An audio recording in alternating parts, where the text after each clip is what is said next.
Lynchburg, 1906. A man who owned millions of gallons of the world's most powerful antiseptic died from an infected toe. In this video, we'll expose the horrifying paradox behind Jack Daniel's mansion. Early autumn morning. The fog rolls down through Moore County, thick and raw, carrying the sweet smell of fermenting grain that never quite leaves this hollow.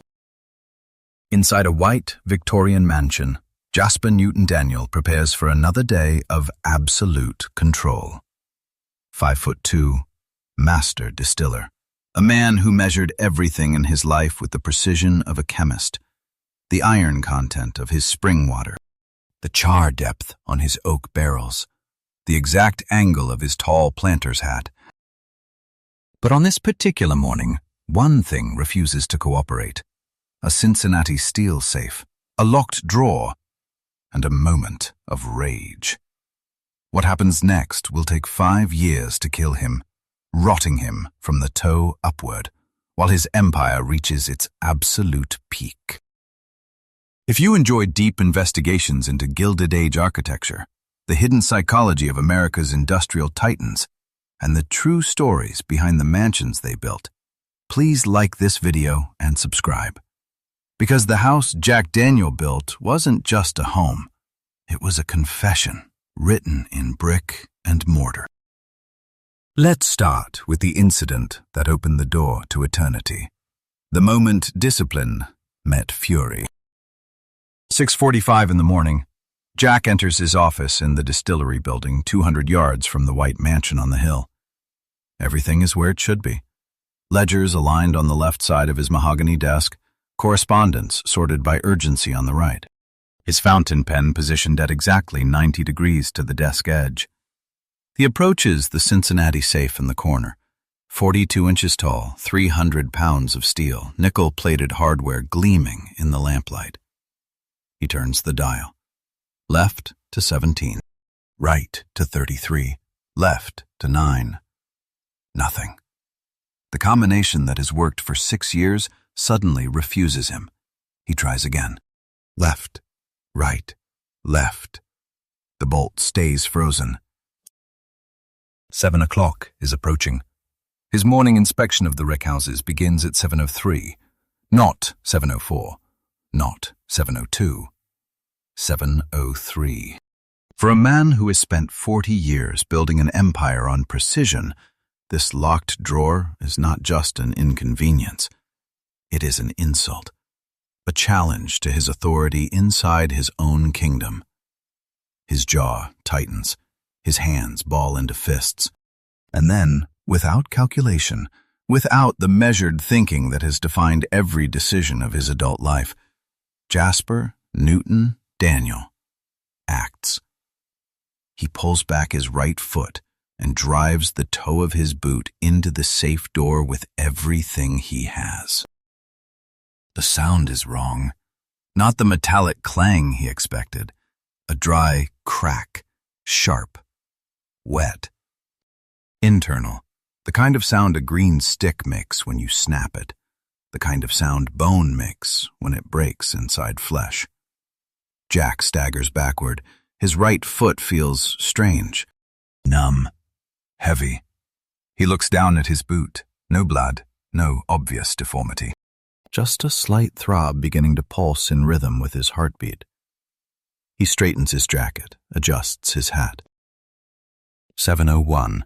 The inspection cannot wait. The men are already gathering at rickhouse number 4. He tests his weight on the foot. Pain shoots up his shin, but he can walk. Barely. Good enough.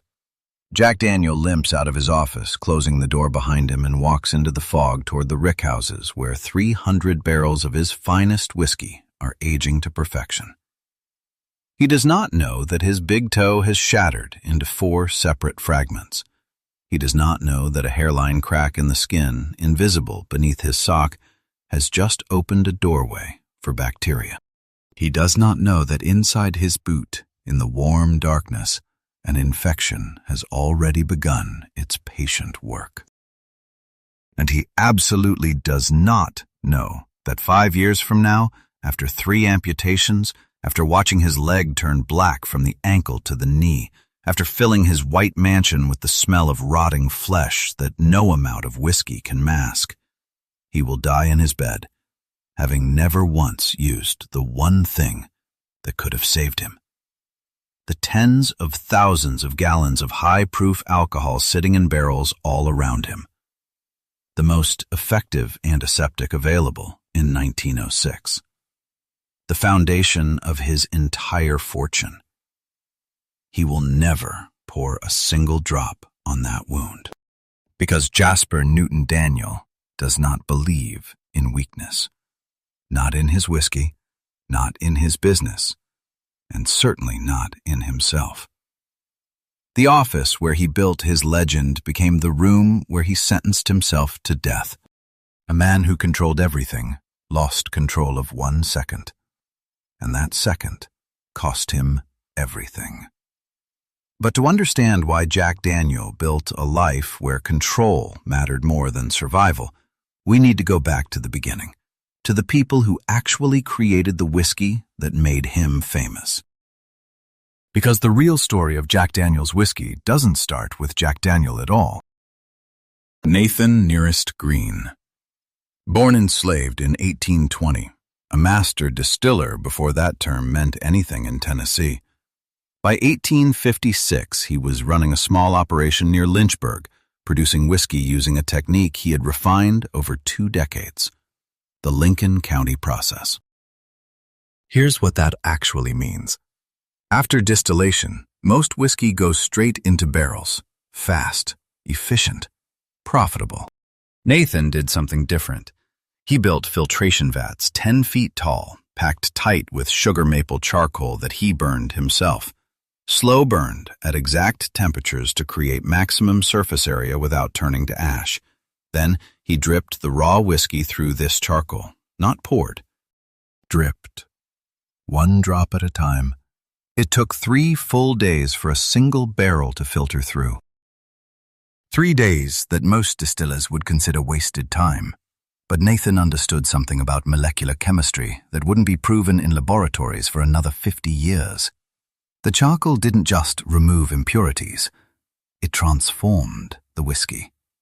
Pulled out the harsh fusel oils that burned the throat, softened the tannins, left behind a smoothness that couldn't be achieved any other way. In 1864, a 13-year-old runaway named Jasper Daniel showed up at Nathan's still, hungry and desperate for work. Nathan taught him everything. The precise temperature for the mash, the sound a properly sealed fermentation barrel makes, the way good whiskey catches light. And most importantly, he taught him patience. Quality cannot be rushed, a lesson that would define Jack Daniel's entire brand. But here's what the history books left out for over a century and a half. When Jack registered his distillery in 1866, when he started winning medals at World's Fairs, when he built that white mansion on the hill, Nathan Nearest Green was still there, still running the stills, still training the workers, still perfecting the process. Jack Daniel paid him, that much is documented.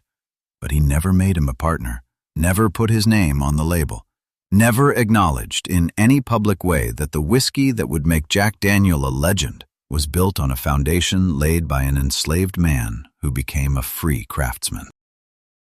In 1890, Nathan Nearest Green died, buried in a segregated cemetery outside Lynchburg. No marker, no memorial, no mention in Jack Daniel's authorized biography. The man who got rich never acknowledged the man who made him rich, and that silence tells you everything you need to know about what Jack Daniel valued.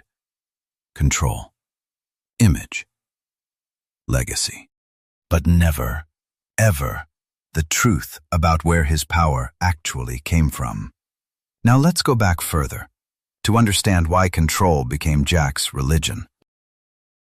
To the childhood that taught him that the world respects size, not skill. September 1850, Lynchburg, Tennessee. Callaway Daniel and his wife Lucinda give birth to their 10th child, a boy, undersized even at birth. They name him Jasper Newton Daniel. He will never grow taller than 5 feet 2 inches. In a family of 10 children, Jasper is the smallest, the weakest, the one most likely to disappear. His mother dies when he is young. The records don't specify exactly when, but by age 6, Jasper is living in a household run by a stepmother who makes it clear that 10 mouths are too many to feed, especially the smallest mouth. So in 1856, Jasper does what small, unwanted children have done throughout history.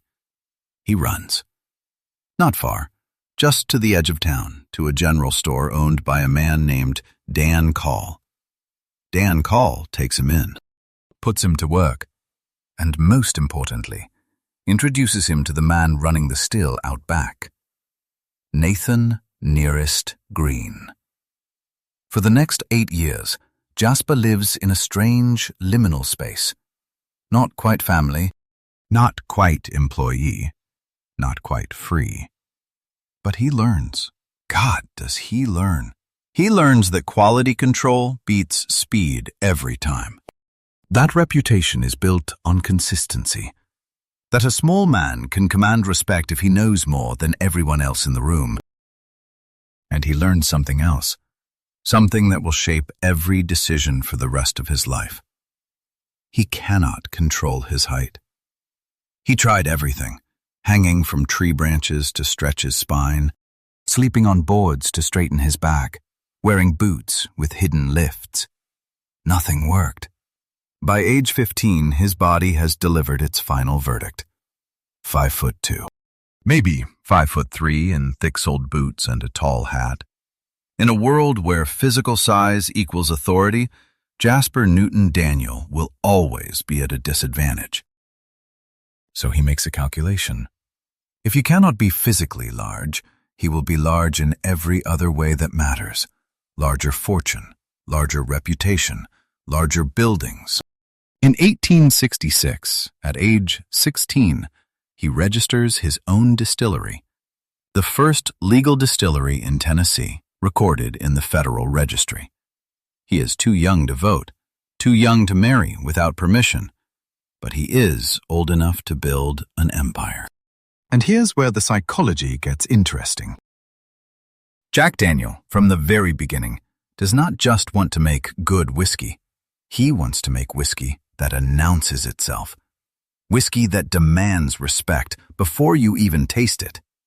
The square bottle, the black label, the Gothic font. Every design choice is a compensation. Every detail is a way to say what his body cannot say. I am not small. I am not insignificant. I am not someone you can overlook. He builds his first small office at the distillery, then a larger one, then a mansion. Not because he needs the space. He lives alone, no wife, no children, no family to fill the rooms. He builds because building is the only way he knows how to grow. He couldn't control his height, but he could control how high his ceilings rose, how wide his hallways stretched, how many windows caught the light and made his walls glow white against the Tennessee hills. Every brick was a defiant answer to the question his body asked every day. Are you big enough? The mansion would scream back, yes, I am. But we're getting ahead of ourselves. Before the mansion, before the fortune, there was strategy. Cold, calculated, counterintuitive strategy. Because Jack Daniel did something in 1866 that no other Tennessee distiller dared to do. He went legal. While every other distiller in Moore County operated in the shadows, avoiding taxes, bribing revenuers, moving stills in the middle of the night, Jack Daniel made a different choice. He walked into the federal office and registered Distillery Number 1. Official. Documented. Taxed. His competitors thought he was insane. Why volunteer to pay taxes when you can avoid them? Why put your name on federal paperwork when anonymity keeps you safe? Jack understood something they didn't. Illegal whiskey can only be sold locally, to people who know you, who trust you personally. Legal whiskey can be sold everywhere, to anyone. Through legitimate channels that reach hotels, restaurants, steamships, and eventually, the entire world. Registration wasn't surrender. It was strategy. But legal whiskey required consistent quality, and consistent quality required one thing Jack didn't yet control: water. In 1884, Jack makes his most important purchase: Cave Spring Hollow, a limestone cave where spring water flows at a constant 56 degrees Fahrenheit year-round. Completely iron-free, mineral-balanced, perfect for whiskey production. The land costs him roughly $5,000. In today's money, that's approximately $140,000 for a single water source. Expensive. But consider what he's actually buying. Not just water. Control. Every other distillery depends on wells that can run dry, rivers that can flood, springs that can be contaminated by upstream neighbors. Jack now owns the source. If the water stops, whiskey production stops. And Jack Daniel is the only man who can turn the valve. Control the source. Control the supply. Control the story. With Cave Spring secured and Nathan Nearest Green perfecting the filtration process, Jack's whiskey develops a reputation. Smooth, consistent, reliably excellent. But Jack knows reputation isn't enough.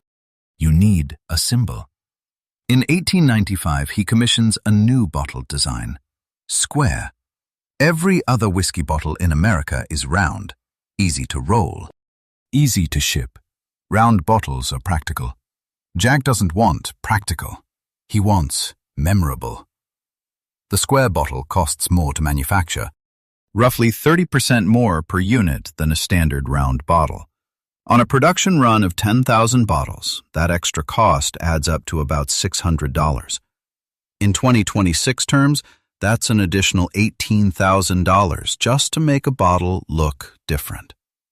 But here's the genius. A square bottle doesn't roll off a bar. It sits flat, stable, visible. And when a bartender lines up bottles on a shelf, the square one catches your eye. Jack Daniel's doesn't disappear into the crowd. It announces itself. A square bottle for an honest man becomes the slogan. The implication is clear. Round bottles hide things. Square bottles have nothing to hide. It's marketing psychology wrapped in geometry. But the square bottle needs validation. It needs a moment that transforms regional success into global recognition. That moment arrives in 1904, the Louisiana Purchase Exposition, the St. Louis World's Fair. 20 million visitors. Exhibitions from 62 countries, the largest World's Fair in history. Jack Daniel enters his whiskey in the competition. He's competing against brands from Scotland, Ireland, France, Canada. Established distilleries with century-long pedigrees and royal warrants. Jack Daniel's distillery has been legal for 38 years. Jack himself is only 54 years old. He's the upstart, the American from Tennessee that nobody's heard of. The judges taste blind. Gold medal. Best whiskey in the world. The announcement sends shockwaves through the spirits industry. A whiskey from Lynchburg, Tennessee, a town of 300 people in a dry county, has beaten the entire world. Orders explode. Within a year, Jack Daniel's whiskey is being shipped to New York, Chicago, San Francisco, then London, then anywhere rich people drink. The gold medal becomes the centerpiece of every label, every advertisement, every sales pitch.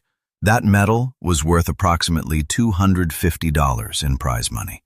In modern terms, about $7,500. But its actual value was incalculable. It transformed Jack Daniel from a regional producer into an international brand. And international brands require infrastructure. This is where Lem Motlow enters the story.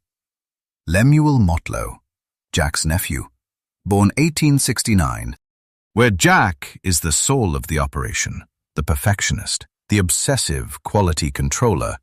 Lem is the backbone, the one who handles distribution, negotiates contracts, manages the workforce, makes sure the trains run on time. Jack pays him well. By 1900, Lem is earning approximately $1,200 per year as the distillery manager. In 2026 dollars, that's roughly $45,000 annually. Good money, secure position, but not partnership, not ownership. Jack keeps control, because control is what Jack does. He controls the water source, the recipe, the workers, the distribution, the image. Every variable is accounted for. Every risk is managed. By 1905, Jack Daniel's distillery is producing whiskey worth approximately $100,000 annually in gross revenue. That's nearly $3 million in modern terms. Jack is wealthy.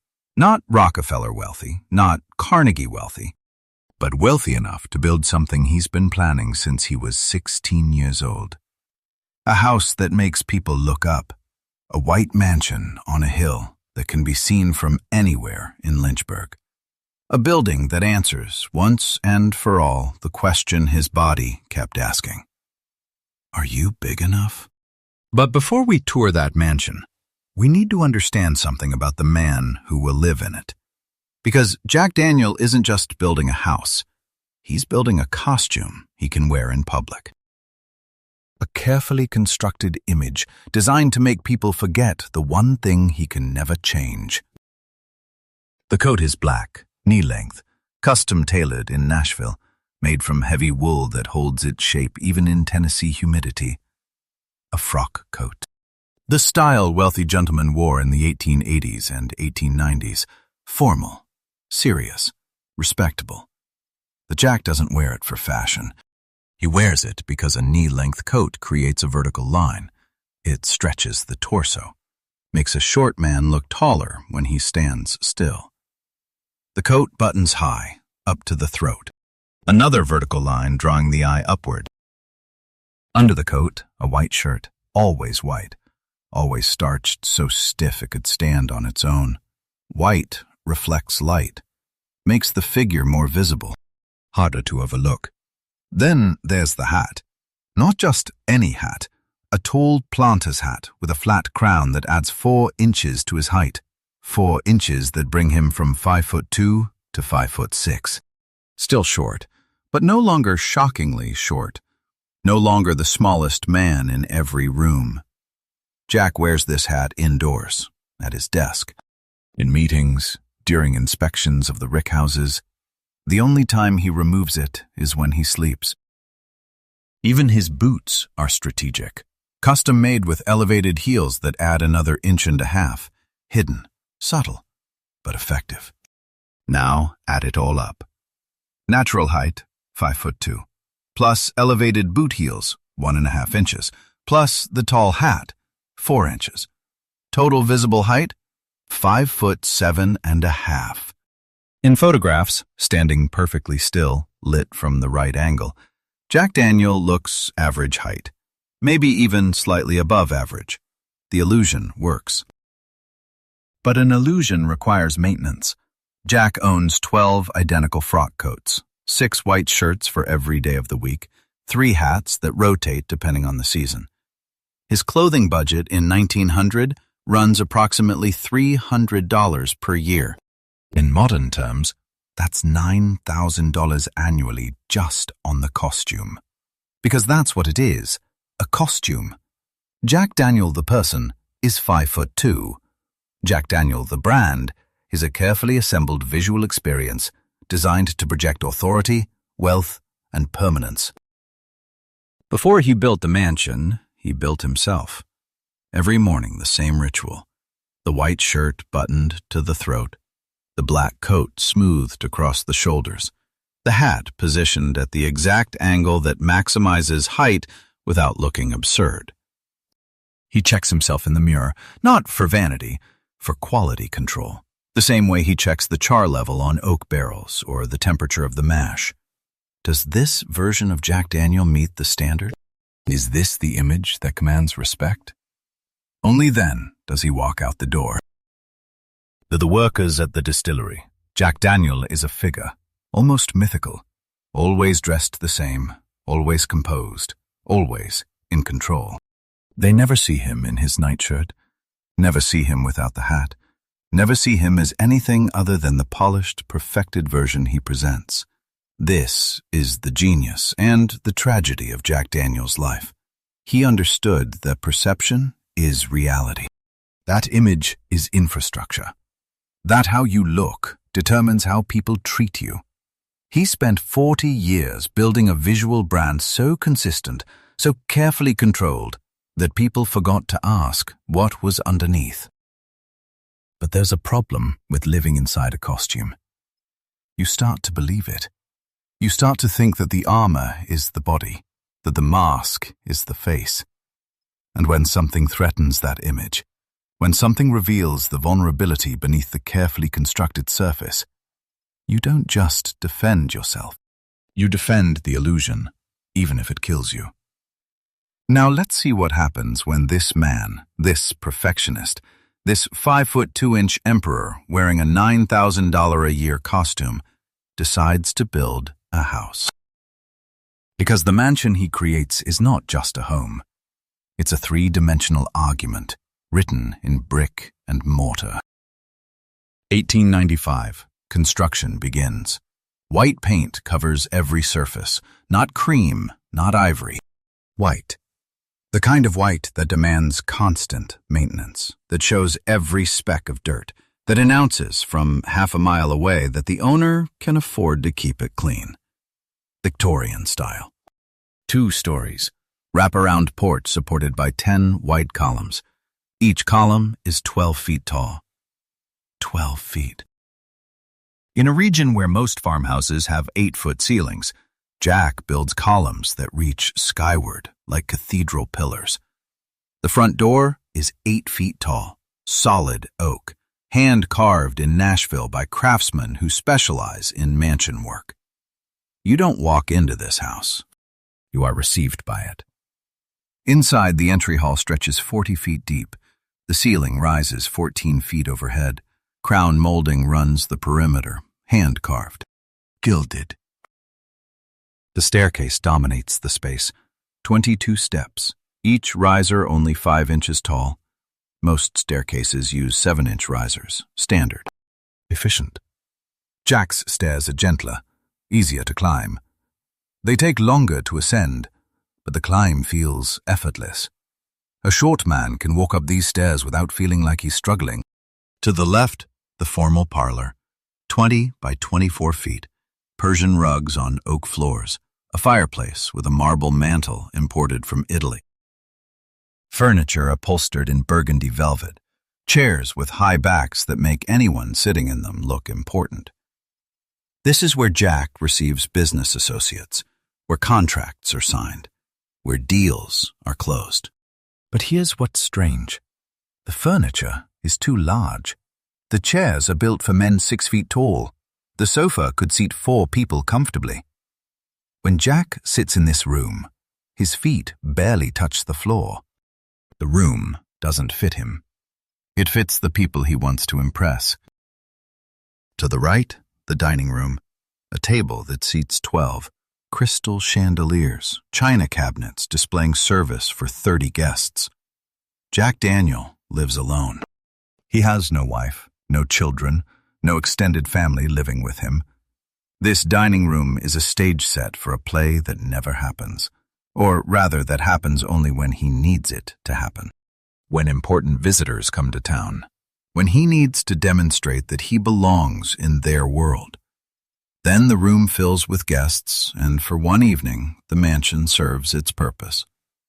But most nights, the dining room sits empty, the chandelier unlit, the table bare. Now upstairs, 3 bedrooms, each with its own fireplace, each with ceilings 12 feet high. The master bedroom is the largest, 20 by 18 feet. A 4-poster bed built for someone taller than Jack will ever be. When he sleeps in this bed, he looks small, swallowed by the mattress and the carved mahogany posts. But the ceilings, those soaring ceilings, those make him feel infinite. And then there's the music room, 15 by 20 feet, positioned at the front of the house where afternoon light pours through tall windows.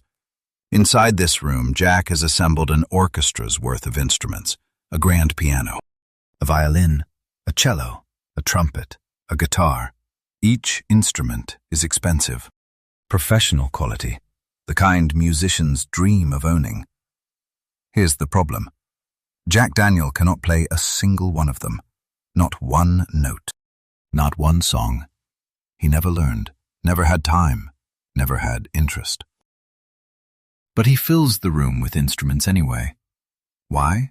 Because this is what cultured people do, wealthy people, people whose lives include art and music and leisure. Jack is buying the appearance of joy. He's furnishing a life he doesn't actually live. The piano sits silent. The violin rests in its case. The guitar hangs on the wall like a decoration. Sometimes, when guests visit, Jack hires musicians from Nashville. They come to the mansion, play for an evening, fill the rooms with sound. For a few hours, the house becomes what it was designed to be, a place of beauty, of culture, of sophisticated entertainment. And then the musicians leave. The house returns to silence. Jack walks through rooms designed for crowds but occupied by one. This is the architecture of loneliness. Every room is too big, every ceiling is too high, every chair is built for someone else. The house doesn't comfort him, it challenges him. It asks him every single day whether he's big enough to fill it.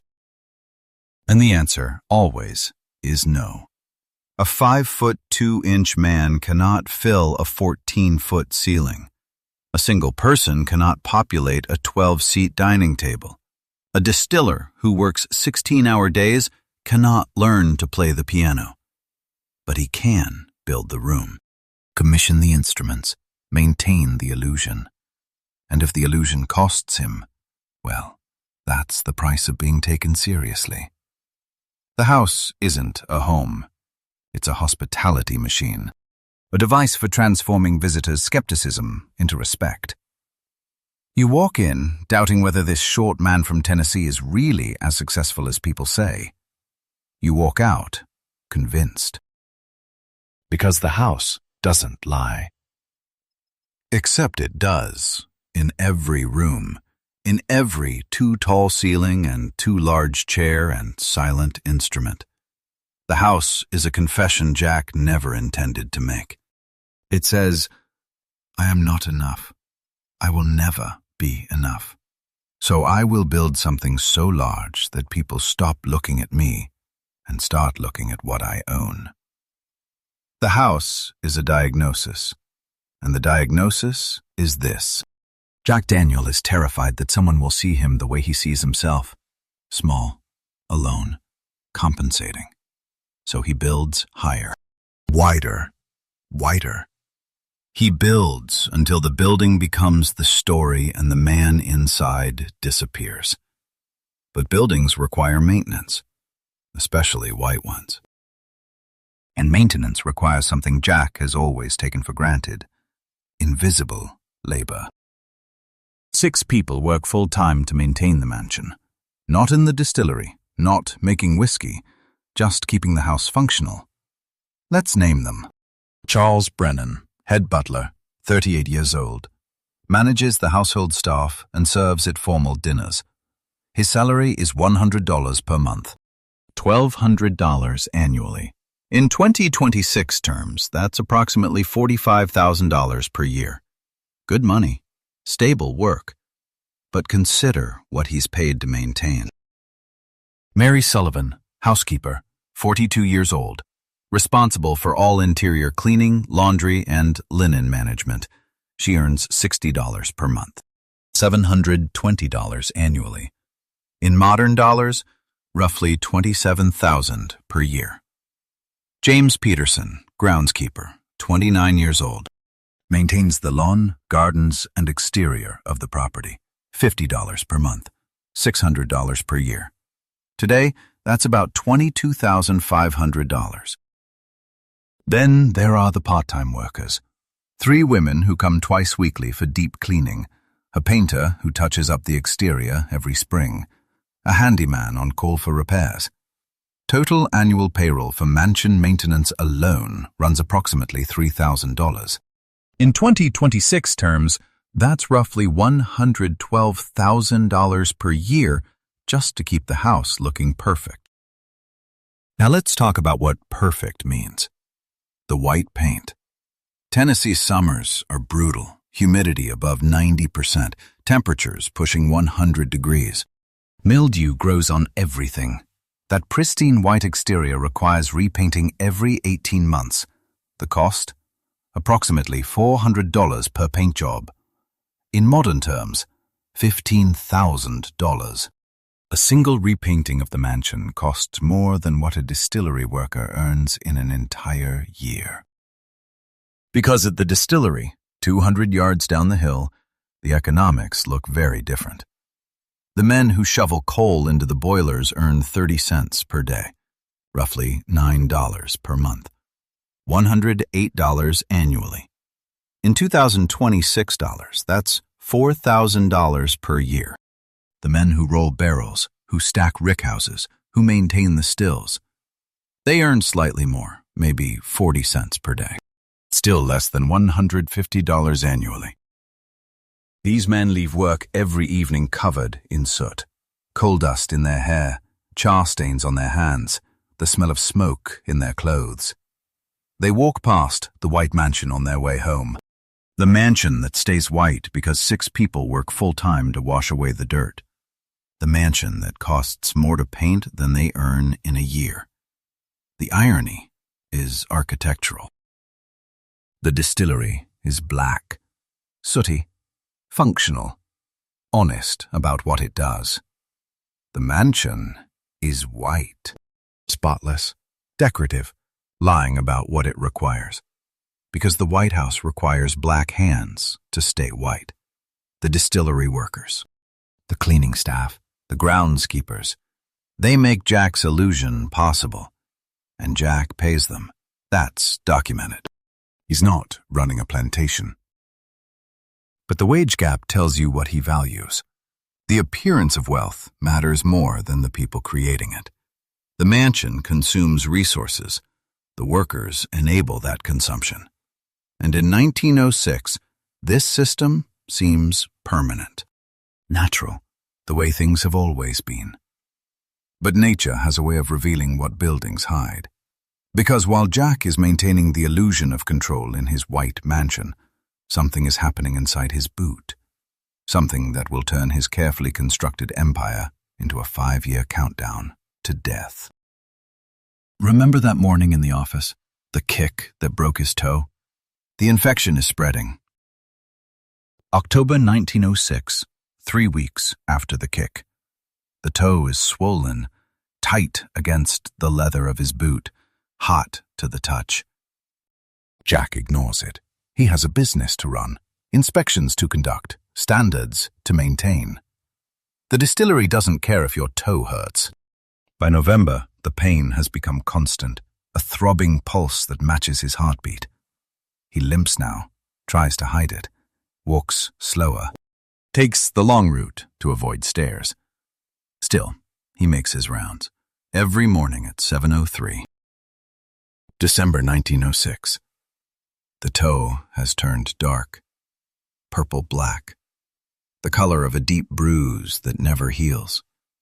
Charles Brennan, the butler, notices Jack sitting down more often, staying off his feet during business meetings. "Should I send for Dr. Thompson?" Charles asks. "No," Jack says, "it's just a bruise." But it's not a bruise. January 1907. The smell begins. Sweet, rotten, organic decay. The smell of tissue dying while you're still alive. Jack's boot doesn't fit anymore. The swelling has expanded beyond the toe. His entire foot is inflamed. He commissions custom boots. Larger, softer leather. Anything to avoid addressing what's actually happening. February 1907. Dr. Thompson finally examines the foot. Not because Jack calls him, because Lem Motlow, seeing Jack's condition, sends for him without permission. Thompson removes the boot and sock. What he finds is gangrene. The toe is dead, black, necrotic. The infection has spread into the foot. This needs to come off, Thompson says. Today, right now. Jack refuses. It's healing, he insists. Mr. Daniel, this is not healing. This is spreading. If we don't amputate, you will lose the entire foot, then the leg, then your life. Jack stands up, limps toward the door. Thank you for your concern, doctor. That will be all. March 1907. The pain forces the decision. Jack finally consents to surgery. But only the toe. Just the one toe. Dr. Thompson performs the amputation in Jack's bedroom on the second floor of the White Mansion. No anesthesia beyond whiskey, which Jack drinks, but never considers using on the wound itself. The infected toe is removed. The wound is cauterized. Thompson gives Jack explicit instructions. Keep the wound clean. Wash it twice daily with alcohol. High-proof spirits work. You have access to those. Jack nods. But here's what happens. Or rather, what doesn't happen. Downstairs in the distillery warehouses, Jack Daniel owns approximately 12,000 barrels of whiskey. Each barrel contains 53 gallons. That's 636,000 gallons of whiskey. 80 proof, 40% alcohol by volume, the most effective antiseptic available in 1906. Strong enough to kill bacteria, to sterilize wounds, to prevent infection. Sitting in barrels 200 feet from his bedroom. He never pours a single drop on the wound, not once in 5 years. Why? Because using whiskey as medicine would be admitting he needs help, that his body is failing, that he cannot control this through willpower alone. Jack Daniel built an empire on the image of invulnerability, the square bottle, the tall hat, the white mansion, the perfect control. To pour whiskey on his wound would crack that image, so instead he watches the infection spread. June 1907. The foot is compromised. Black lines streak up his ankle. Blood poisoning. Dr. Thompson returns. Another surgery. This time the entire foot must go. Jack consents. Barely. The amputation is performed. Jack now has a stump where his right foot used to be. He cannot walk without assistance, cannot climb the stairs without help, cannot conduct inspections without a wheelchair. The mansion, with its soaring ceilings and gentle stairs, has become a prison. Those 22 steps, each one is now an obstacle. Those 14-foot ceilings, they mock him every time he looks up from his wheelchair. The house built to make him feel large now makes him feel trapped. He spends most of 1908 confined to the second floor. Charles Brennan brings meals. Mary Sullivan manages his care. The dining room for 12 sits empty. The music room with its silent instruments collects dust. The hospitality machine has shut down. No more business dinners, no more touring visitors, no more demonstrations of wealth and culture. Just a man in a wheelchair in a too large bedroom staring at too high ceilings. But the business continues. Lem Motlow takes over daily operations. The whiskey still flows. The barrels still age. The square bottles still ship to New York and Chicago and San Francisco. Jack Daniel's whiskey is at its peak. Revenue reaches record highs, and Jack Daniel himself is rotting. January 1909. The infection has spread up the leg, past the ankle, into the calf. The leg is black from the knee down. The smell has become unbearable. Even through closed doors, visitors to the mansion can smell it. Death. Slow death. Creeping death. Dr. Thompson performs a third amputation, this time to the knee. Jack Daniel now has one full leg and one stump ending at the knee. He is 63 years old. He cannot walk, cannot stand, cannot leave his bedroom without being carried. The man who spent his entire life building vertical height is now horizontal, permanent. And still, he refuses to use the antiseptic sitting in his warehouses. "It's for drinking, not for wounds," he tells Lem Motlow. As if the whiskey cares what it's used for. As if alcohol molecules distinguish between a throat and an open wound. But Jack Daniel does distinguish. Because in his mind, using whiskey as medicine would mean admitting defeat. It would mean his product is not a symbol of sophistication and culture. It would mean treating it as what it actually is. A chemical compound, ethanol and water. Not magic, not prestige. Just science. And Jack Daniel did not build his empire on science. He built it on image. So he dies protecting the image. 1910. The infection is now systemic. In his blood, his organs are failing. He can no longer leave his bed. The White Mansion has become a mausoleum with a living occupant. Downstairs, the parlor where business was conducted sits empty. The dining room where important visitors were impressed has not seen a guest in 3 years. The music room where hired musicians once played is silent. The house is full of furniture, full of symbols, full of evidence of wealth, but empty of life. Jack spends his final year staring at the ceiling he built, 14 feet overhead, too far to touch, too high to matter. October 9th, 1911. Jasper Newton Daniel dies in his bed. Blood poisoning, systemic infection, organ failure. Official cause of death, gangrene resulting from a fractured toe. Actual cause of death, stubbornness. The refusal to admit vulnerability. The refusal to use the tool that could have saved him. The refusal to break the image, even when the image was killing him. In the room where he died, in the mansion he built to prove he was large enough, Jack Daniel measured 5 feet 2 inches lying down, the same height he was standing up. All the ceilings in the world couldn't change that. But one bottle of his own whiskey, used correctly, could have saved his life. He owned 636,000 gallons of it. He used 0 drops. That is the price of image, the cost of control, the toll of never admitting you need help. Jack Daniel built an empire, and then he kicked it all away because asking for help felt like weakness. But empires don't die with their emperors. Someone has to pick up the pieces. Lem Motlow inherits everything. The distillery, the warehouse full of aging whiskey, the patents, the trademarks, the square bottle design, and the White Mansion. Empty now, waiting. October 1911. Lem stands in Jack's office, the same office where the kick happened 5 years earlier. The Cincinnati safe still sits in the corner.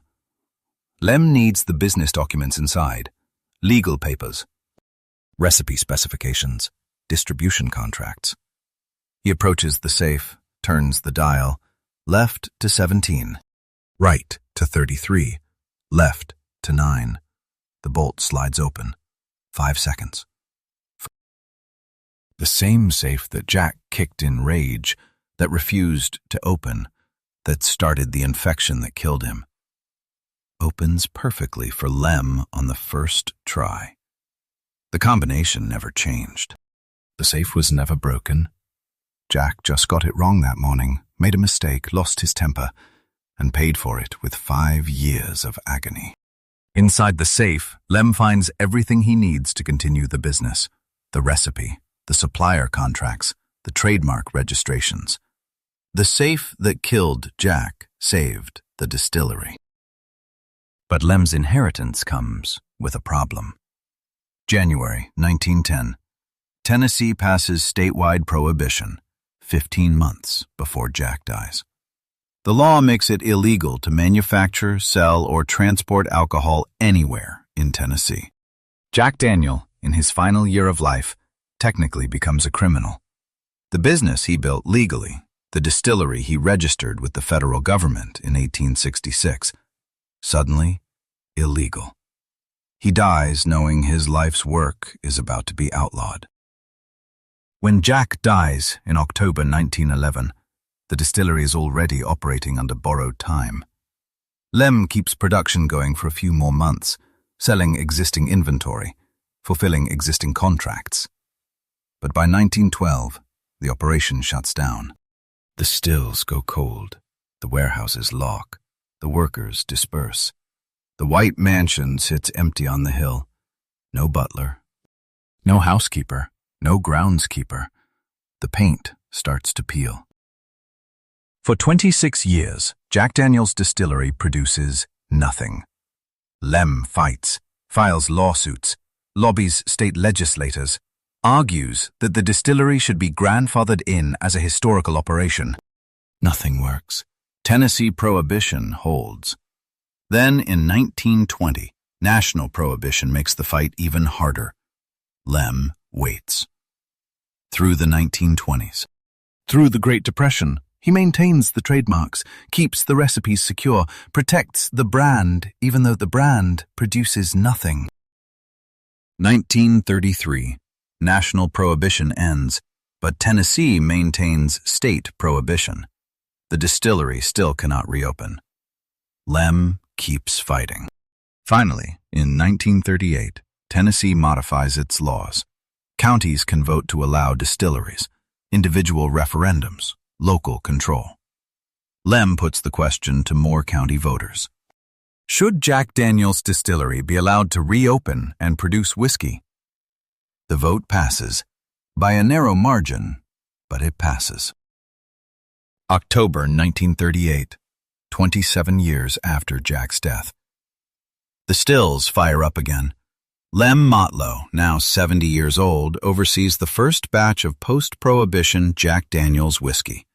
Same recipe, same limestone spring water, same Lincoln County process. The whiskey that Jack perfected with Nathan Nearest Green's technique flows again. But here's the irony that persists to this day. Moore County voted to allow production, not sales. You can make Jack Daniel's whiskey in Moore County. You cannot buy it in Moore County. The distillery ships millions of bottles worldwide, to every state, to dozens of countries. But if you walk into a store in Lynchburg, Tennessee, you cannot legally purchase a bottle of Jack Daniel's. Moore County remains a dry county.